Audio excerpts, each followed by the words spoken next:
Well, much to my surprise, Codester was up before the crack of dawn and ready to go in town before I was.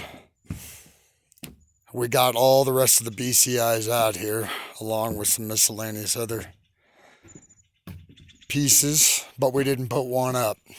He had to leave early for other fun, so I decided to utilize his muscles out back here on the heavy work that I can't do alone.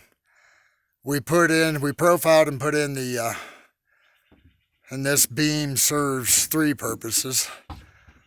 One, obviously, a tie for the hoop in the end.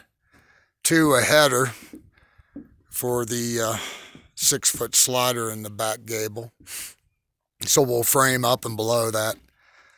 And there'll be a gable window up there, obviously, too, as we've discussed before.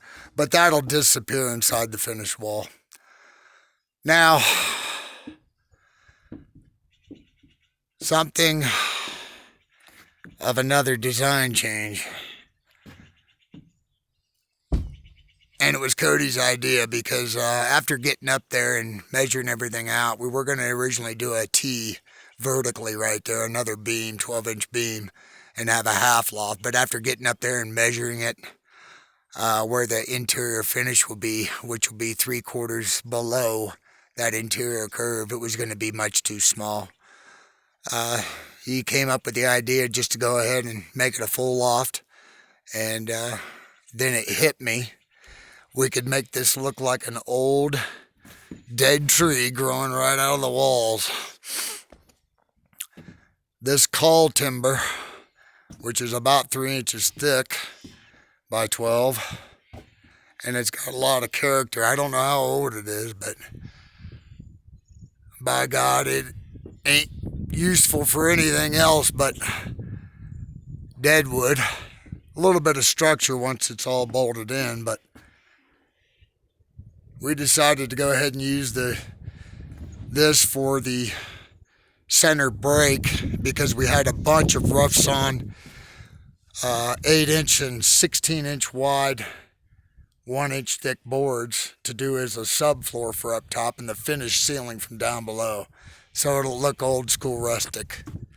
Otherwise would be firewood, and it was free, so might as well utilize it. Now the perimeter 2x2 that's up here now is just to lay out for the deck boards, and then those will all disappear inside the finished walls. You won't see those. So in other words, all these boards and timber will literally look like they're just disappearing or grew out of the finished interior woodwork. There will be no interior supporting. Everything as far as structural and ties will be inside the wall out of sight. And it turned out pretty cool. Now, if I hadn't run out of battery, I only got 6 DeWalt batteries, 20 volters, and by God, you go through them quick.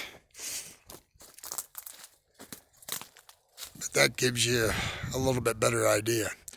And then the shed roof, where we placed the finished height, which is just above normal header height, and then we'll fur down to pick back up the where the bottom of a header will be at roughly 82.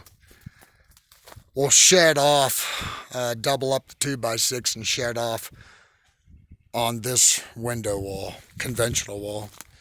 And again, it'll be mirrored imaged diagonally over there. But we're going to leave the forward half of this structure open. There won't be a loft. But we'll go ahead and put another beam in the end once all the framing is done back here and tied up. Get all the big timbers inside before we close off that gable end. So that's what we got done today.